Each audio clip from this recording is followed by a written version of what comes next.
ಎಲ್ರಿಗೂ ನಮಸ್ಕಾರ. ಇವತ್ತು ನಾನು ಪ್ರಕೃತಿಯ ಮಡಿಲಲ್ಲಿರುವ ಸ್ವರ್ಗವೆಂದೇ ಕರೆಯಲ್ಪಡುವ ವಗಮಾನ್ ಬಗ್ಗೆ ಟ್ರಿಪ್ ಪ್ಲಾನ್ ಅನ್ನ ತಿಳಿಸ್ಕೊಡ್ತಾ ಇದ್ದೀನಿ. ಕೇರಳ ಅಂದ ತಕ್ಷಣ ನಮಗೆ ತಟ್ ಅಂತ ನೆನಪಾಗೋದೇ ಮುನ್ನಾರ್ ಅಥವಾ ವಯನಾಡು. ಆದರೆ ಕೇರಳದಲ್ಲಿ ಇನ್ನು ಸಾಕಷ್ಟು ಜಾಗಗಳನ್ನ ನಾವು ನೋಡಬಹುದು. ಅದರಲ್ಲಿ ವಗಮಾನ್ ಕೂಡ ಒಂದಾಗಿದೆ. ಹಾಗಾಗಿ ಇವತ್ತು ನಾವು ವಗಮಾನ್ಗೆ 3 days ಟ್ರಿಪ್ ಪ್ಲಾನ್ ಅನ್ನ ತಿಳ್ಕೊಳ್ತಾ ಹೋಗೋಣ. ಈ ವಿಡಿಯೋದಲ್ಲಿ ನಾನು ಏನೆಲ್ಲ ಕವರ್ ಮಾಡ್ತೀನಿ ಅಂತ ಹೇಳ್ಬಿಡ್ತೀನಿ. ನೀವು ಇಲ್ಲಿಗೆ ಹೋದಾಗ ಬಜೆಟ್ ರೂಮ್ಗಳನ್ನು ನೋಡ್ತಾ ಇದ್ರೆ ಅದನ್ನು ನೋಡೋಣ. ಹಾಗೆ ವೆಜ್ ರೆಸ್ಟೋರೆಂಟ್ಸ್ ಬಗ್ಗೆ ತಿಳಿಸ್ಕೊಡ್ತೀನಿ. ಕಾರ್ ಅಥವಾ ಬೈಕ್ ರೆಂಟಲ್ಸ್ ನೀವು ನೋಡ್ತಿದ್ರೆ ಅದನ್ನು ತಿಳ್ಕೊಳ್ಳೋಣ. ಹಾಗೆ ಈ ವಿಡಿಯೋದಲ್ಲಿ ನಾನು 17 ಜಾಗಗಳನ್ನು ಕಂಪ್ಲೀಟ್ ಮಾಡ್ತೀನಿ. ಮತ್ತು ಇಲ್ಲಿಗೆ ಹೋಗ್ಲಿಕ್ಕೆ ಪಬ್ಲಿಕ್ ಟ್ರಾನ್ಸ್ಪೋರ್ಟೇಷನ್ ಏನೆಲ್ಲ ಅವೈಲೇಬಲ್ ಇದೆ ಅಂತ ನೋಡೋಣ.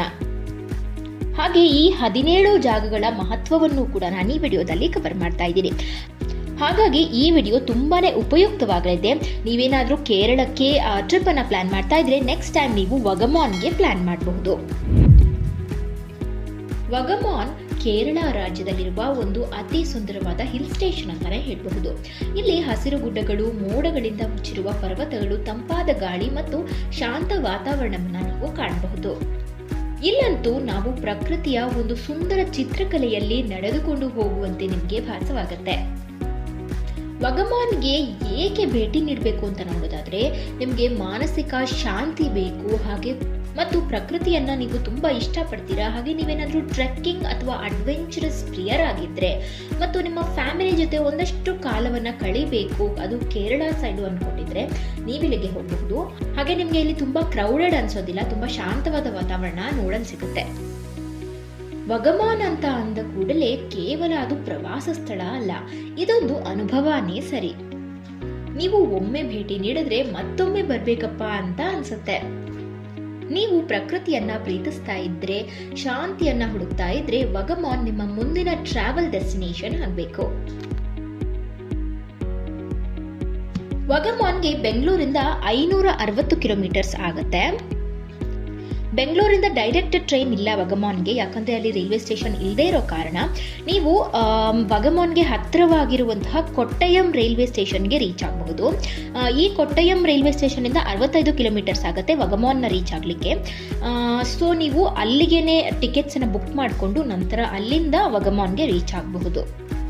ಅಥವಾ ನೀವು ಪ್ರೈವೇಟ್ ಬಸ್ಗಳ ಮೂಲಕ ಕೂಡ ರೀಚ್ ಆಗಬಹುದು. ಸ್ಲೀಪಿಂಗ್ ಬಸ್ಗಳನ್ನ ನೀವು ಬುಕ್ ಮಾಡಿಕೊಂಡು ಡೈರೆಕ್ಟ್ ಆಗಿ ನೀವು ವಗಮಾನ್ಗೆ ರೀಚ್ ಆಗಬಹುದು. ಇದು ಟೋಟಲ್ ಆಗಿ ನಿಮಗೆ 4 ದಿನಗಳು ಮತ್ತು 3 ರಾತ್ರಿಗಳ ಟ್ರಿಪ್ ಆಗಿರುತ್ತೆ. ಯಾಕಂತಂದ್ರೆ ನಿಮಗೆ ಫಸ್ಟ್ ಡೇ ಬರೀ ಟ್ರಾವೆಲ್ ಅಲ್ಲೇ ದಿನ ಎಲ್ಲ ಕಳೆದು ಹೋಗುತ್ತೆ. ಸೊ ನಾವು ಫಸ್ಟ್ ಡೇ ಟ್ರಾವೆಲ್ ಮಾಡಿ ಸುಸ್ತಾಗಿರ್ತೀವಿ, ಅವತ್ತು ನಾವು ರೂಮ್ಸ್ಗೆ ಹೋಗಿ ರೆಸ್ಟ್ ಮಾಡೋದೇ ಉತ್ತಮ. ಯಾಕಂದ್ರೆ ನಾವು ನೆಕ್ಸ್ಟ್ ಡೇ ಟ್ರಿಪ್ ಅನ್ನ ಎಂಜಾಯ್ ಮಾಡ್ಲಿಕ್ಕೂ ಕೂಡ ಸಾಧ್ಯ ಆಗೋದಿಲ್ಲ. ಸೊ ನಾವು ಸೆಕೆಂಡ್ ಡೇ ಇಂದ ಟ್ರಿಪ್ ಅನ್ನ ಸ್ಟಾರ್ಟ್ ಮಾಡ್ತಾ ಇದ್ದೀವಿ. ಈಗ ನಾವು ಮೊದಲನೇದಾಗಿ ನೋಡ್ಲಿಕ್ಕೆ ಹೋಗೋ ಜಾಗ ಯಾವುದು ಅಂದ್ರೆ ಡೇ 2 ಇಂದ ಸ್ಟಾರ್ಟ್ ಮಾಡ್ತಾ ಇದ್ದೀನಿ. ಯಾಕಂದ್ರೆ ಡೇ 1 ನಾನು ಈಗಾಗಲೇ ಹೇಳಿದ ಹಾಗೆ ನಿಮಗೆ ಫುಲ್ಲು ಟ್ರಾವೆಲ್ ಅಲ್ಲೇ ಹೋಗಿರುತ್ತೆ. ಸೊ ಡೇ 2 ಫಸ್ಟ್ ನೀವು ಎಲ್ಲಿ ರೀಚ್ ಆಗಬೇಕು ಅಂದ್ರೆ ವಗಮಾನ್ ಇಂದ 4.5 ಕಿಲೋಮೀಟರ್ಗಳಷ್ಟು ದೂರ ಇರುವಂತಹ ಕರಿಕಾಡು ವ್ಯೂ ಪಾಯಿಂಟ್ಗೆ ರೀಚ್ ಆಗಿ. ಈ ವ್ಯೂ ಪಾಯಿಂಟ್ ಅಂತೂ ವಗಮಾನ್ ಹತ್ತಿರದಲ್ಲಿರುವಂತಹ ಅತ್ಯಂತ ಸುಂದರ ಮತ್ತು ಶಾಂತವಾದ ವೀಕ್ಷಣಾ ಸ್ಥಳವಾಗಿದೆ.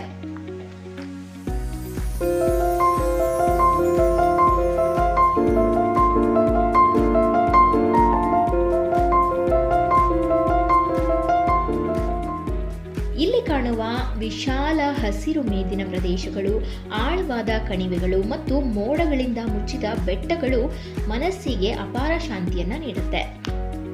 ಈ ಬೆಟ್ಟದ ಮೇಲೆ ಹೋಗಿ ನಿಂತಾಗ ಪ್ರಕೃತಿಯ ಮಧ್ಯೆ ನೀವೇ ಕರಗಿ ಹೋಗುವ ಅನುಭವ ಆಗುತ್ತೆ. ಇಲ್ಲಂತೂ ನಿಮ್ಗೆ ಒಂದು 360 ವ್ಯೂ ಪಾಯಿಂಟ್ ಕೂಡ ಕಾಣಲು ಸಿಗುತ್ತೆ. ಹಾಗೆ ಇಲ್ಲಿ ತುಂಬಾ ಕ್ರೌಡೆಡ್ ಅಂತೂ ಇರೋದೇ ಇಲ್ಲ, ತುಂಬಾ ಶಾಂತವಾದ ವಾತಾವರಣ ನಿಮ್ದಾಗುತ್ತೆ. ಇಲ್ಲಿ ಬೆಸ್ಟ್ ಟೈಮ್ ವಿಸಿಟ್ ಮಾಡ್ಲಿಕ್ಕೆ ಅಂದ್ರೆ ಅಕ್ಟೋಬರ್ನಿಂದ ಫೆಬ್ರವರಿ ಒಳಗಡೆ. ಈಗ ಈ ವ್ಯೂ ಪಾಯಿಂಟ್ ಅನ್ನ ವಿಸಿಟ್ ಮಾಡಾದ್ಮೇಲೆ ಇಲ್ಲಿಂದ 3 ಕಿಲೋಮೀಟರ್ಗಳಷ್ಟು ದೂರ ಇರುವಂತಹ ಮುರುಗನ್ ಹಿಲ್ಸ್ಗೆ ರೀಚ್ ಆಗಿ. ಈ ಮುರುಗನ್ ಹಿಲ್ಸ್ ವಗಮಾನಿನ ಆಧ್ಯಾತ್ಮಿಕ ಶಾಂತಿಯ ಸ್ಥಳ ಕೂಡ ಹೌದು. ಇಲ್ಲಿ ನಮ್ಗೆ ಮುರುಗನ್ ದೇವಾಲಯ ಕಾಣೋದ್ರಿಂದ ಈ ಸ್ಥಳಕ್ಕೆ ಇದೇ ಹೆಸರನ್ನ ಇಡಲಾಗಿದೆ. ಪ್ರಕೃತಿಯ ಮಧ್ಯೆ ದೇವಾಲಯ ಇರೋದ್ರಿಂದ ಇಲ್ಲಿ ಬರುವವರಿಗೆ ಆಧ್ಯಾತ್ಮಿಕ ಶಾಂತಿ ಮತ್ತು ಮಾನಸಿಕ ನೆಮ್ಮದಿ ಎರಡೂ ಕೂಡ ಒಟ್ಟಿಗೆ ಸಿಗುತ್ತೆ.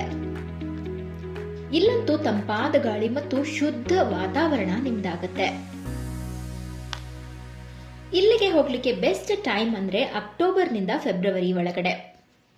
ಈಗ ಇದನ್ನ ನೋಡಾದ್ಮೇಲೆ ಇಲ್ಲಿಂದ ನೀವು 3 ಕಿಲೋಮೀಟರ್ಗಳಷ್ಟು ದೂರ ಹೋದ್ರೆ ಎಕೋ ಪಾಯಿಂಟ್ ಕಾಣತ್ತೆ. ಈ ಸ್ಥಳದ ವಿಶೇಷತೆ ಏನಂದ್ರೆ ಇಲ್ಲಿ ನೀವು ಕೂಗಿದಾಗ ಅಥವಾ ಮಾತನಾಡಿದಾಗ ಅದೇ ಧ್ವನಿ ಮತ್ತೆ ಪ್ರತಿಧ್ವನಿಸುತ್ತೆ. ಈ ಅನುಭವ ಅಂತೂ ಮಕ್ಕಳಿಗೆ ತುಂಬಾನೇ ದೊಡ್ಡದು ಅಂತ ಅನ್ಸುತ್ತೆ. ಆಳವಾದ ಕಣಿವೆಗಳು ಮತ್ತು ಬೆಟ್ಟಗಳ ನಡುವಿನ ವಿಶಿಷ್ಟ ರಚನೆ ಇದು. ಹಸಿರು ಪ್ರಕೃತಿ ಮತ್ತು ಶುದ್ಧ ಗಾಳಿ ಇಲ್ಲಿ ನಿಮಗೆ ಕಾಣಸಿಗುತ್ತೆ. ಮನರಂಜನೆಯ ಜೊತೆಗೆ ಪ್ರಕೃತಿಯ ಸೌಂದರ್ಯ ನಿಮಗೆ ಕಾಣಬಹುದು. ಕುಟುಂಬದ ಜೊತೆಗೆ ಒಟ್ಟಾರೆ ನಿಮಗೆ ಹೋಗ್ಲಿಕ್ಕೆ ತುಂಬಾನೇ ಒಳ್ಳೆ ಸ್ಪಾಟ್ ಅಂತಾನೆ ಹೇಳ್ಬಹುದು. ಇಲ್ಲಿಗೆ ನೀವು ಬೆಳಗ್ಗೆ ಅಥವಾ ಸಂಜೆ ಹೋಗೋದು ತುಂಬಾನೇ ಉತ್ತಮ. ಹಾಗೆ ಇಲ್ಲಿಗೆ ಹೋಗ್ಲಿಕ್ಕೆ ಬೆಸ್ಟ್ ಟೈಮ್ ಅನ್ನ ನೋಡೋದಾದ್ರೆ ಅಕ್ಟೋಬರ್ನಿಂದ ಫೆಬ್ರವರಿ.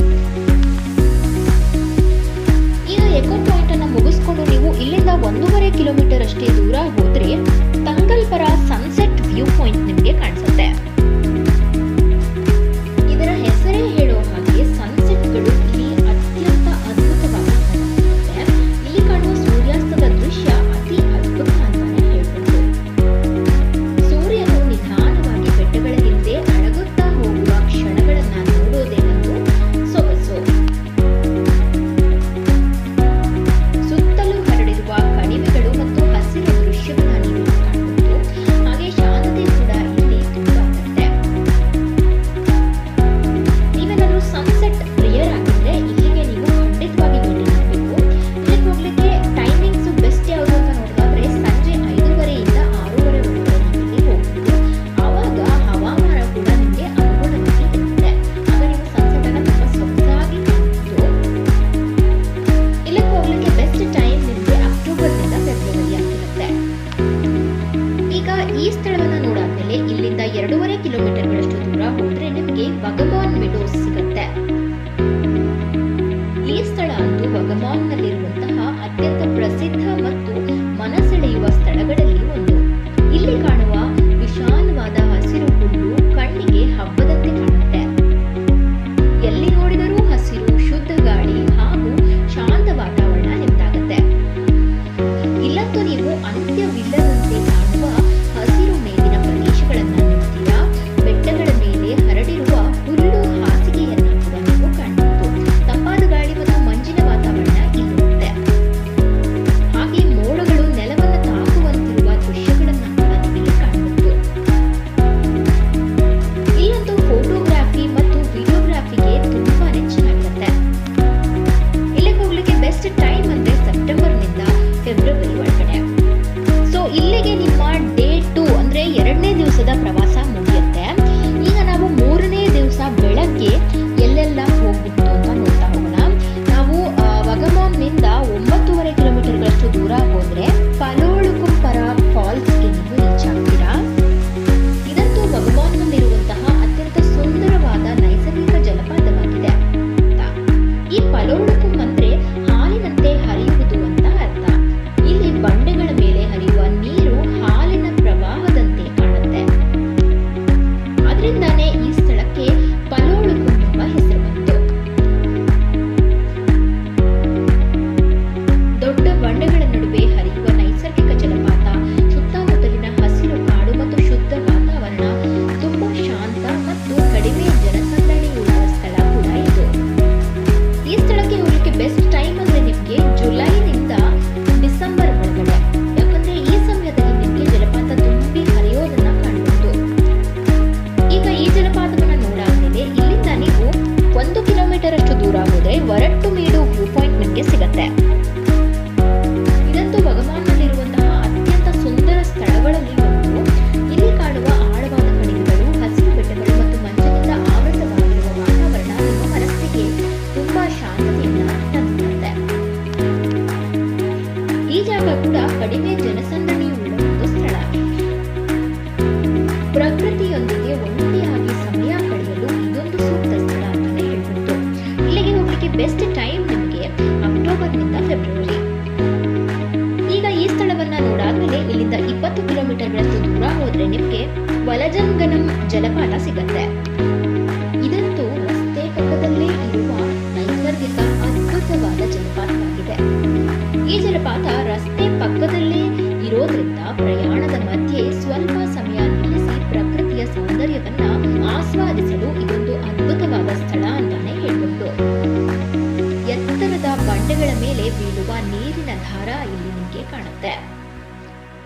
ಮಳೆಗಾಲದಲ್ಲಂತೂ ಅತ್ಯಂತ ಭವ್ಯವಾಗಿ ಕಾಣುತ್ತೆ.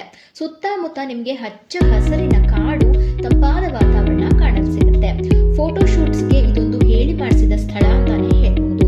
ಇಲ್ಲಿ ನಿಮಗೆ ಬೆಸ್ಟ್ ಟೈಮ್ ಅಂದ್ರೆ ವಿಸಿಟ್ ಮಾಡಲಿಕ್ಕೆ ಜುಲೈನಿಂದ ಡಿಸೆಂಬರ್ ಒಳಗಡೆ. ಇದಾದ್ಮೇಲೆ ಇಲ್ಲಿಂದ ನೀವು 10 ಕಿಲೋಮೀಟರ್ಗಳಷ್ಟು ದೂರ ಹೋದ್ರೆ ತೆಕ್ಕಮಾಲಾ ಜಲಪಾತ ಕಾಣುತ್ತೆ.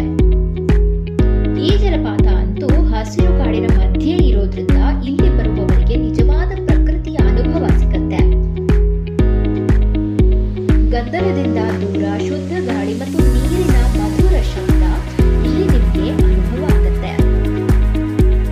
ಪ್ರಕೃತಿ ಮಧ್ಯೆ ವಿಶ್ರಾಂತಿ ಪಡೆಯಲು ಇದೊಂದು ಸೂಕ್ತ ಸ್ಥಳ. ಇಲ್ಲಿಗೆ ಹೋಗ್ಲಿಕ್ಕೆ ಬೆಸ್ಟ್ ಟೈಮ್ ಅಂದ್ರೆ ನಿಮಗೆ ಜುಲೈನಿಂದ ಡಿಸೆಂಬರ್ ಒಳಗಡೆ.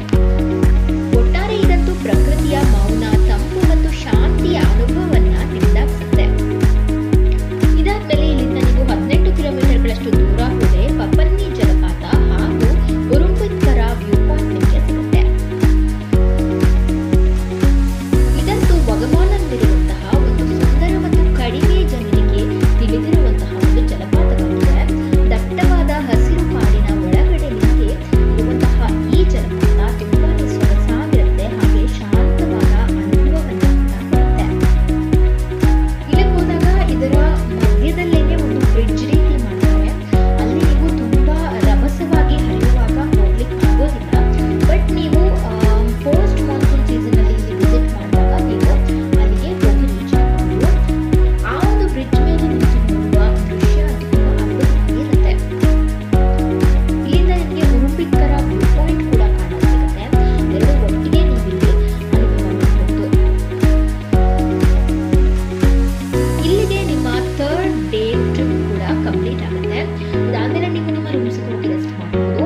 ಈಗ ನಾವು 4ನೇ ದಿವಸದ ಟ್ರಿಪ್ ಅನ್ನ ನೋಡ್ತಾ ಹೋಗೋಣ. ಬೆಳಗ್ಗೆ ನೀವು ವಗಮಾನ್ನಿಂದ 43 ಕಿಲೋಮೀಟರ್ಗಳಷ್ಟು ದೂರ ಹೋದ್ರೆ ವಲ್ಲಪ್ಪರ ಜಲಪಾತಕ್ಕೆ ರೀಚ್ ಆಗ್ತೀರಾ. ಈ 4ನೇ ದಿವಸ ಸ್ವಲ್ಪ ಟ್ರಾವೆಲಿಂಗ್ ಇರುತ್ತೆ. ಅಂದ್ರೆ ಒಂದು 30-40 ಕಿಲೋಮೀಟರ್ಗಳಷ್ಟು ದೂರ ಪ್ಲೇಸಸ್ ಇದೆ.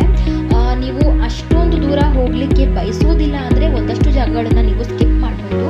ಅಥವಾ ನೀವು ತುಂಬಾ ಅಡ್ವೆಂಚರ್ಸ್ ಕ್ಲಿಯರ್ ಆಗಿದ್ರೆ ಹೋಗ್ಲೇಬೇಕಪ್ಪ, ನಾನು ನೋಡ್ಲೇಬೇಕು, ಇಷ್ಟು ದೂರ ಬಂದಿದ್ದೀನಿ ಅಂತ ನಿಮ್ಗೇನಾದ್ರೂ ಇದ್ರೆ ನೀವು ಆ ಜಾಗಗಳನ್ನೆಲ್ಲ ಹೋಗಿ ವಿಸಿಟ್ ಮಾಡಬಹುದು. ಇದಂತೂ ಕಾಡಿನೊಳಗಿನ ಮೌನವಾದ ಸೌಂದರ್ಯ ಅಂತ ಹೇಳಿದ್ರೆ ತಪ್ಪಾಗೋದಿಲ್ಲ. ದಟ್ಟ ಹಸಿರು ಕಾಡಿನ ಮಧ್ಯೆ ಇರೋದ್ರಿಂದ ಇಲ್ಲಿ ಬರುವವರಿಗೆ ಗದ್ದಲವಿಲ್ಲದ ಶುದ್ಧ ಪ್ರಕೃತಿಯ ಅನುಭವ ಸಿಗುತ್ತೆ. ಬಂಡೆಗಳ ಮೇಲೆ ಹರಿಯುವ ನೀರಿನ ಮೃದುವಾದ ಶಬ್ದವೇ ಈ ಜಲಪಾತದ ವಿಶೇಷತೆಯಾಗಿದೆ. ಇಲ್ಲಿಗೆ ಹೋಗ್ಲಿಕ್ಕೆ ಬೆಸ್ಟ್ ಸೀಸನ್ ಅಂದ್ರೆ ಜುಲೈನಿಂದ ಡಿಸೆಂಬರ್ ಆಗಲಿ. ಒಟ್ಟಾರೆ ಗದ್ದಲದಿಂದ ದೂರ ನೈಸರ್ಗಿಕ ಶಾಂತಿಯನ್ನ ನೀವು ಹುಡುಕ್ತಾ ಇದ್ರೆ ಈ ಜಲಪಾತಕ್ಕೆ ಖಂಡಿತವಾಗಿ ಭೇಟಿ ನೀಡಬೇಕು. ಈಗ ಈ ಜಲಪಾತವನ್ನ ನೋಡಾದ್ಮೇಲೆ ಇಲ್ಲಿಂದ 47 ಕಿಲೋಮೀಟರ್ಗಳಷ್ಟು ದೂರ ಹೋದ್ರೆ ನಿಮಗೆ ಪೈನ್ ವ್ಯಾಲಿ ವಗಮಾನ್ ಸಿಗುತ್ತೆ. ಇದಂತೂ ವಗಮಾನ್ನಲ್ಲಿರುವಂತಹ ಅತ್ಯಂತ ಸುಂದರ ಮತ್ತು ವಿಭಿನ್ನವಾದ ಸ್ಥಳಗಳಲ್ಲಿ ಒಂದು. ಎತ್ತರವಾಗಿ ನಿಂತಿರುವ ಪೈನ್ ಮರಗಳ ನಡುವೆ ನಡೆದುಕೊಂಡು ಹೋಗುವಾಗ ನಗರ ಜೀವನದಿಂದ ತುಂಬಾ ದೂರ ಬಂದಂತೆ ಅನುಭವ ಆಗುತ್ತೆ. ಶಾಂತಿ, ತಂಪಾದ ಗಾಳಿ ಮತ್ತು ನೈಸರ್ಗಿಕ ಸೌಂದರ್ಯ ಪೈನ್ ವ್ಯಾಲಿ ಅಸಲಿ ಆಕರ್ಷಣೆಯಾಗಿದೆ. ಇಲ್ಲಿ ನೀವು ಏನೆಲ್ಲ ನೋಡಬಹುದು ಅಂದ್ರೆ ಉದ್ದವಾಗಿ ನಿಂತಿರುವ ಪೈನ್ ಮರಗಳ ಸಾಲುಗಳು ಮತ್ತು ಮೌನ ಹಾಗೂ ಶಾಂತವಾದ ವಾತಾವರಣ, ಕಾಡಿನ ಮಧ್ಯೆ ನಡೆಯುವ ಅನುಭವ, ಹಾಗೆ ಯುರೋಪಿಯನ್ ಫಾರೆಸ್ಟ್ ನಂತಹ ಫೀಲ್ ಅನ್ನು ಕೂಡ ಈ ಒಂದು ಸ್ಥಳ ನಿಮಗೆ ಕೊಡುತ್ತೆ. ಇಲ್ಲಿಗೆ ಹೋಗ್ಲಿಕ್ಕೆ ಬೆಸ್ಟ್ ಟೈಮ್ ನಿಮಗೆ ಅಕ್ಟೋಬರ್ನಿಂದ ಫೆಬ್ರವರಿ. ಇದಾದ ನಂತರ ಇಲ್ಲಿಂದ ನೀವು 7.5 ಕಿಲೋಮೀಟರ್ಗಳಷ್ಟು ದೂರ ಹೋದ್ರೆ ಕೈತಪತಲ್ ವ್ಯೂ ಪಾಯಿಂಟ್ ಸಿಗುತ್ತೆ. ಈ ಜಾಗ ಕೂಡ ವಗಮಾನ್ ಹತ್ತಿರದಲ್ಲಿರುವಂತಹ ಒಂದು ಶಾಂತ ಮತ್ತು ಕಡಿಮೆ ಜನರಿಗೆ ಗೊತ್ತಿರುವಂತಹ ವೀಕ್ಷಣಾ ಸ್ಥಳ. ಇಲ್ಲಿ ಕಾಣುವ ಆಳವಾದ ಕಣಿವೆಗಳು, ಹಸಿರು ಬೆಟ್ಟಗಳು ಮತ್ತು ಮಂಜಿನಿಂದ ಆವೃತವಾಗಿರುವ ವಾತಾವರಣ ನಿಮ್ಮ ಮನಸ್ಸಿಗೆ ಅಪಾರವಾದ ನೆಮ್ಮದಿಯನ್ನ ತಂದುಕೊಡುತ್ತೆ. ಇಲ್ಲಂತೂ ನೀವು ಬೆಳಗಿನ ಸಮಯದಲ್ಲಿ ಬಂದ್ಬಿಟ್ರೆ ಮಂಜಿನಿಂದ ಆವೃತವಾಗಿರುವ ಬೆಟ್ಟಗಳನ್ನ ಕಾಣಬಹುದು, ಹಾಗೆ ತಂಪಾದ ಗಾಳಿ ಮತ್ತು ಶಾಂತತೆಯನ್ನ ಅನುಭವಿಸಬಹುದು. ಇಲ್ಲಿಗೆ ಭೇಟಿ ನೀಡಲಿಕ್ಕೆ ಬೆಸ್ಟ್ ಟೈಮ್ ಅಕ್ಟೋಬರ್ನಿಂದ ಫೆಬ್ರವರಿ. ಇದಾದ್ಮೇಲೆ ಇಲ್ಲಿಂದ ನೀವು 13 ಕಿಲೋಮೀಟರ್ಗಳಷ್ಟು ದೂರ ಹೋದ್ರೆ ಮರ್ಮಲ ಜಲಪಾತ ಸಿಗುತ್ತೆ. ಈ ಜಲಪಾತದ ಹರಿವಿನ ಶಬ್ದವೇ ಒಂದು ರೀತಿಯ ಧ್ಯಾನದಂತೆ ಅನಿಸುತ್ತೆ. ಇಲ್ಲಂತೂ ನೀವು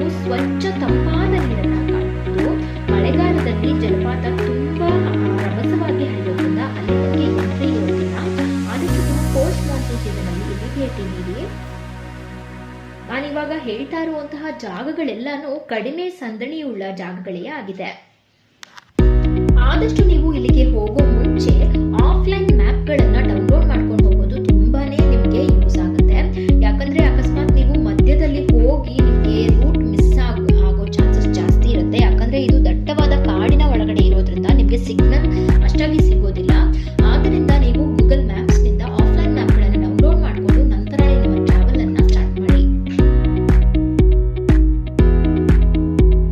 ಏನೇ ಆದ್ರೂ ನಮ್ಮ ಪ್ರತಿ ಟ್ರಿಪ್ ಅಲ್ಲಿ ಒಂದು ಜಲಪಾತವನ್ನ ನೋಡದೇ ಇದ್ರೆ ನಮ್ಮ ಟ್ರಿಪ್ ಕಂಪ್ಲೀಟ್ ಆಯ್ತು ಅನ್ನೋ ತರ ಅನಿಸೋದಿಲ್ಲ. ನಿಮಗೂ ಹೀಗೆ ಅನುಭವ ಆಗುತ್ತಾ ಅಂತ ಕಮೆಂಟ್ ಮೂಲಕ ತಿಳಿಸಿ. ಇಲ್ಲಿಂದ 16 ಕಿಲೋಮೀಟರ್ಗಳಷ್ಟು ದೂರ ಹೋದ್ರೆ ನಿಮಗೆ ಕೊಟ್ಟಿಕ್ಕಯಂ ಜಲಪಾತ ಸಿಗುತ್ತೆ. ನಾನು ಈಗಾಗಲೇ ಹೇಳಿದ ಹಾಗೆ ಇವೆಲ್ಲವೂ 40ರಿಂದ 50 ಕಿಲೋಮೀಟರ್ಗಳಷ್ಟು ದೂರ ಇರೋದ್ರಿಂದ ನಿಮಗೆ ಜಾಸ್ತಿ ಟ್ರಾವೆಲ್ ಮಾಡ್ತಾ ಇದ್ದೀನಿ ಅಂತ ಅನ್ಸುತ್ತೆ. ನೀವು ಡೈರೆಕ್ಟ್ ಆಗಿ ಈ ಎಲ್ಲ ಜಲಪಾತಗಳನ್ನು ಸ್ಕಿಪ್ ಮಾಡಿ ಲಾಸ್ಟ್ ಡೆಸ್ಟಿನೇಷನ್ಗೆ ರೀಚ್ ಆಗಬಹುದು. ಈ ಜಲಪಾತ ಅಂತೂ ಟ್ರೆಕ್ಕಿಂಗ್ ಪ್ರಿಯರಿಗೆ ತುಂಬಾನೇ ಅದ್ಭುತವಾದ ಅನುಭವವನ್ನು ನೀಡುತ್ತೆ. ಇಲ್ಲಿಗೆ ನೀವು ರಸ್ತೆ ಮೂಲಕ ಸ್ವಲ್ಪ ದೂರ ಹೋಗಬೇಕು ಅಷ್ಟೇ.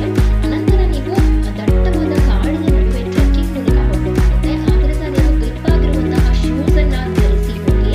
ಒಳಗಡೆ ಸ್ವಲ್ಪ ತಂಪಾದ ವಾತಾವರಣ ಮತ್ತು ಜಾರುವ ಸಂಭವ ಜಾಸ್ತಿ ಇರುತ್ತೆ. ಹಾಗಾಗಿ ನಿಮ್ಮ ಎಚ್ಚರಿಕೆಯಲ್ಲಿ ಇರಬೇಕಾಗುತ್ತೆ. ಈ ಜಲಪಾತವನ್ನು ನೀವು ನೋಡಾದ್ಮೇಲೆ ಇಲ್ಲಿಂದ 4 ಕಿಲೋಮೀಟರ್ಗಳಷ್ಟು ದೂರ ಹೋದ್ರೆ ಇಳಿಕಲ್ ಕಲ್ಲು ವ್ಯೂ ಪಾಯಿಂಟ್ಗೆ ಸಿಗುತ್ತೆ. ಇದು ಕೇರಳದ ಇಡುಕ್ಕಿ ಜಿಲ್ಲೆಯ ವಗಮಾನ್ ಹತ್ತಿರದಲ್ಲಿದೆ. ಇದಂತೂ ಒಂದು ಅತ್ಯಂತ ಪ್ರಸಿದ್ಧವಾದ ವೀಕ್ಷಣಾ ಸ್ಥಳ ಕೂಡ ಹೌದು. ಇದು 2500 ಅಡಿಗಳಷ್ಟು ಎತ್ತರದಲ್ಲಿರುವ ಬೆಟ್ಟ. ಈ ಬೆಟ್ಟದ ಮೇಲೆ ನಿಂತು ನೋಡಿದಾಗ ನಮಗೆ ಒಂದು 360 ವ್ಯೂ ಪಾಯಿಂಟ್ ಸಿಗುತ್ತೆ. ಹಚ್ಚ ಹಸಿರಿನ ಬೆಟ್ಟಗಳು, ಕಣಿವೆಗಳು ಮತ್ತು ಹಸಿರು ಕಾಡುಗಳನ್ನು ನೀವು ನಿಂತ್ಕೊಂಡು ವೀಕ್ಷಿಸಬಹುದು. ಸೂರ್ಯಾಸ್ತ ಮತ್ತು ಸೂರ್ಯೋದಯಕ್ಕೆ ಇದೊಂದು ಒಳ್ಳೆ ಸ್ಥಳ ಅಂತಾನೆ ಹೇಳ್ಬಹುದು. ಇಲ್ಲಿಗೆ ರೀಚ್ ಆಗ್ಲಿಕ್ಕೆ ನೀವು ಸ್ವಲ್ಪ ಟ್ರೆಕ್ಕಿಂಗ್ ಅನ್ನ ಮಾಡಬೇಕಾಗುತ್ತೆ.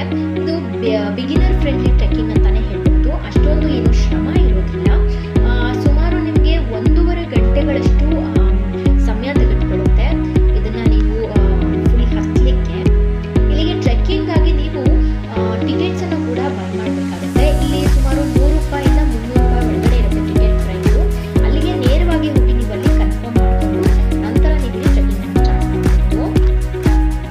ಇಲ್ಲಿಗೆ ಹೋಗ್ಲಿಕ್ಕೆ ಬೆಸ್ಟ್ ಟೈಮ್ ಅಂದ್ರೆ ಅಕ್ಟೋಬರ್ನಿಂದ ಫೆಬ್ರವರಿ. ಆದಷ್ಟು ನೀವು ಇದಿಷ್ಟು ಜಾಗಗಳನ್ನ ನೋಡುವಷ್ಟರಲ್ಲಿ ಸಂಜೆ ವೇಳೆ ಆಗುತ್ತೆ. ಆಗಂತೂ ಇಲ್ಲಿ ವಾತಾವರಣ ತುಂಬಾನೇ ಸೊಗಸಾಗಿರುತ್ತೆ. ನೀವು ಸೂರ್ಯಾಸ್ತದ ಸಮಯಕ್ಕೆ ಹೋಗಿ ರೀಚ್ ಆಗಿರ್ತೀರಾ. ಆಗ ನಿಮಗೆ ಪ್ರಕೃತಿ ತುಂಬಾನೇ ಸೊಗಸಾಗಿ ಕಾಣಿಸುತ್ತೆ. ಸೊ ಇದಾಗಿತ್ತು 4 days 3 nights ಟ್ರಿಪ್ ಪ್ಲಾನ್. ಈಗ ನಾನು ನಿಮಗೆ ವಗಮಾನ್ಗೆ ಹೋದಾಗ ಬಡ್ಜೆಟ್ ರೂಮ್ಗಳ ಬಗ್ಗೆ ತಿಳಿಸ್ಕೊಡ್ತೀನಿ. ವಗಮಾನ್ನಿಂದ 8 ಕಿಲೋಮೀಟರ್ಗಳಷ್ಟು ದೂರ ಇರುವಂತಹ ಬೃಂದಾವನ್ ಹೋಮ್ ಸ್ಟೇಗೆ ನೀವು ರೀಚ್ ಆಗಬಹುದು. ನಂತರ 1 ಕಿಲೋಮೀಟರ್ ಅಷ್ಟು ದೂರ ಇರುವಂತಹ ಸ್ಯಾಮ್ ವ್ಯಾಲಿ ಹೋಮ್ ಸ್ಟೇ,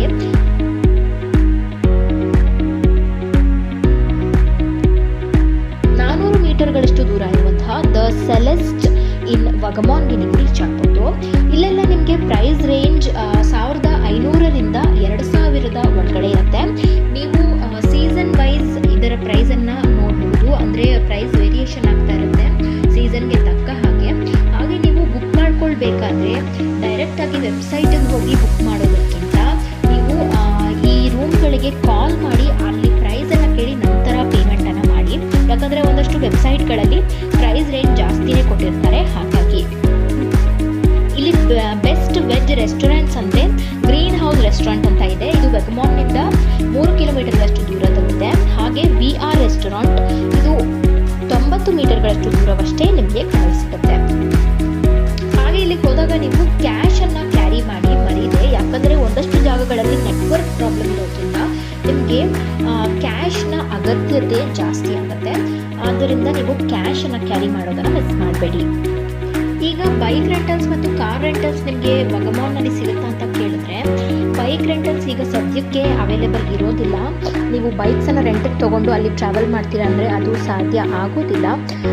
ನೀವೇನಾದರೂ ಅಲ್ಲೇ ಟ್ರಾವೆಲ್ ಮಾಡಬೇಕು ಲೋಕಲ್ ಆಗಿ ಅಂದರೆ ನೀವು ಅಲ್ಲಿಂದು ಲೋಕಲ್ ಟ್ಯಾಕ್ಸಿಗಳಿರುತ್ತೆ ಹಾಗೂ ಲೋಕಲ್ ಆಟೋಗಳಲ್ಲಿ ನೀವು ಅವ್ರ ಜೊತೆ ಮಾತಾಡಿಬಿಟ್ಟು ಎಷ್ಟಾಗುತ್ತೆ ಅಂತ ಕೇಳಿಕೊಂಡು ನೀವು ಟ್ರಾವೆಲ್ ಮಾಡಬಹುದು.